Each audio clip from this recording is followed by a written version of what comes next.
Alors, je m'appelle Richard Orlinski, je suis artiste et je fais beaucoup de bêtises et beaucoup de formes d'art différentes. En fait, j'ai commencé à sculpter depuis que je suis tout petit. À l'âge de 4 ans, je faisais déjà des animaux en terre glaise, en clay, donc en terre cuite qu'on faisait cuire ensuite au four. Je faisais des éléphants, des hippopotames, des rhinocéros. Et j'étais très faillot, je les offrais à mes maîtresses, mes directrices, etc. pour me faire bien voir. Alors en réalité, j'ai fait d'autres choses avant, mais c'est vrai que le crocodile, c'est ce qui m'a inspiré le plus. C'est un animal qui est assez particulier parce qu'il a une origine de plus de 70 millions d'années et il a survécu à toutes les étapes. En fait, c'est le témoin de l'humanité, de l'histoire, puisqu'il a survécu aux dinosaures. Grâce à son cœur qui est extrêmement particulier, il peut se mettre carrément en état de mort clinique, ne pas manger pendant des mois, et donc il a survécu à tous les cataclysmes. Donc j'ai trouvé que cet animal était extrêmement intéressant. Et il y a aussi le rapport avec l'homme, le cerveau reptilien que nous avons nous aussi, donc c'est quelque chose qui m'a un peu passionné. Après, moi je l'ai fait un peu différemment, c'est pas un vrai crocodile le mien, c'est un crocodile de couleur, avec la taille, la tête qui est égale à la queue et au corps, donc il est un peu transformé, j'ai transformé un peu comme j'avais envie. Alors mes sculptures, elles sont indéfinissables parce qu'elles sont à chaque fois différentes. Je travaille j'ai plusieurs manières de travailler, soit effectivement avec un style un peu néo-futuriste, d'inspiration cubiste, avec des facettes, ou alors carrément des formes arrondies. Je suis assez libre en fait dans ma création, donc c'est très compliqué à définir parce que je mets aucune limite dans mes créations. Alors je suis comme un enfant, j'aime bien utiliser à chaque fois des nouveaux matériaux. À la base, j'utilise plus des matériaux résolument contemporains comme les dérivés de la résine, l'aluminium, mais je vais sur le bronze aujourd'hui que je trouve un petit peu ancien, mais en mettant un peu polybrillant, ça a un côté assez sympa, le verre, l'inox, le diamant, l'or. Alors moi j'aime particulièrement exposer en extérieur parce que ça permet de pouvoir faire partager avec le plus grand nombre, et c'est quand même une de mes vocations, c'est de partager, que l'art, rendre l'art accessible gratuitement. Donc j'expose dans des villes, dans des stations balnéaires, dans des stations de ski, dans des endroits un petit peu complètement insolites, pour pouvoir en fait amener le musée aux spectateurs gratuitement, contrairement à des musées qui sont parfois payants, où on n'ose pas trop rentrer, etc. Donc c'est vraiment un concept d'ouverture et de s'approcher de mon public. Et j'aime cette notion de partage qui est vraiment très importante pour moi. C'est quelque chose qui donne de l'émotion.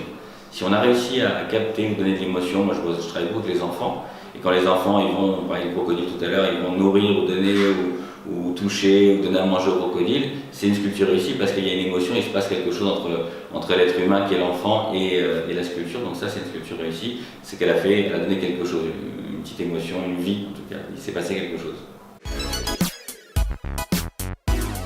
La Tour Eiffel. Aux Champs-Élysées, Jodassin. Je devais quitter Paris, je partirai à Paris. C'est pas mal, c'est pas loin, c'est Paris-Plage. Ça fait pas grand chose. C'est sympa, c'est toujours rigolo, mais enfin je cours pas après les titres, les médailles, etc. Moi je fais mon travail, je regarde pas trop ce qui se passe ailleurs. Donc oui, c'est toujours sympa de se l'entendre dire, mais disons que je travaille beaucoup pour ça, et l'idée c'est vraiment, encore une fois, ma volonté vraiment, c'est de pouvoir partager avec le plus grand nombre de personnes, et pas forcément des gens qui s'intéressent à l'art, des gens qui s'intéressent à n'importe quel autre sujet, n'importe quel âge, n'importe quelle catégorie socio-professionnelle. Donc vraiment l'idée c'est vraiment de pouvoir avoir cette émulation entre toutes les formes d'art et toutes les différentes personnes. Alors la musique occupe une place prépondérante dans ma vie, dans la mesure où pour moi la musique c'est une forme d'art, enfin l'art est universel, donc ça fait partie intégrante de l'art, et je fais beaucoup de choses en musique, j'écoute de la musique en faisant d'autres activités artistiques, et je compose aussi, et je suis moi-même DJ producteur, Et je fais des tracks, je travaille avec beaucoup d'artistes musicaux, donc c'est quelque chose qui est très important. Puis la musique a encore une énergie différente. La musique, on a une immédiateté dans l'énergie, dans l'émotion qu'on reçoit, puisque c'est vraiment très instantané. Dans la sculpture, on a un peu plus de délai, ça arrive au cerveau. La musique, c'est quelque chose qui est beaucoup plus prenant, et la musique, c'est vraiment des humeurs, ça appelle à une mémoire dans le cerveau qui est extrêmement puissante, et la musique, je pense qu'elle peut donner elle peut donner aussi beaucoup d'émotions, et j'aime prendre des émotions, c'est ça qui m'intéresse. Le prochain One Man Show, c'est une idée originale de Laurent Baffy, qui s'est dit pourquoi ne pas faire quelque chose sur l'art. Donc quelque part, je raconte l'histoire de l'art de manière humoristique, je raconte toute ma vie, avec tout ce que j'ai traversé, les côtés positifs, les côtés négatifs, et j'essaye de transmettre un message à travers ce spectacle.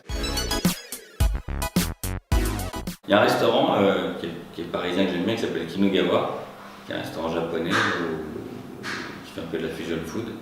Et c'est vrai que c'est un coup de cœur, j'aime bien y aller assez fréquemment. Il y a un spa que j'aime bien, c'est le spa du Royal Monceau, par exemple, qui est un endroit assez magique. Mes projets à venir, continuer à pouvoir faire partager avec le plus grand nombre toutes mes activités artistiques, réunir au sein de projets plein de personnes différentes, grâce à des collaborations. Par exemple, j'ai fait une très belle collaboration avec Hublot, qui me permet de voyager à travers le monde. On était récemment au Mexique, où j'ai découvert un pays que je ne connaissais pas. J'ai rencontré des animaux sauvages, il y a plein de partages. Et voilà, j'ai un spectacle qui me tient beaucoup à cœur, j'ai un deuxième spectacle normalement aussi. C'est en fait réaliser un petit peu tous les rêves d'enfant que j'ai pas pu réaliser quand j'étais petit, et essayer de les faire maintenant avec le temps qui me reste imparti sur cette terre. Découverte, art, partage. Alors pour vos lecteurs, j'ai un mot qui est très important, c'est un message. Vraiment il faut absolument vous procurer Where Paris, parce que c'est la Bible, et sans ça, je pense que c'est impossible de vivre. Donc dépêchez-vous, allez le trouver, allez dans les hôtels, et dans les endroits où vous pouvez le trouver, c'est ce qu'il y a de plus important. Et faites attention, parce que si vous ne le faites pas, je réponds de rien.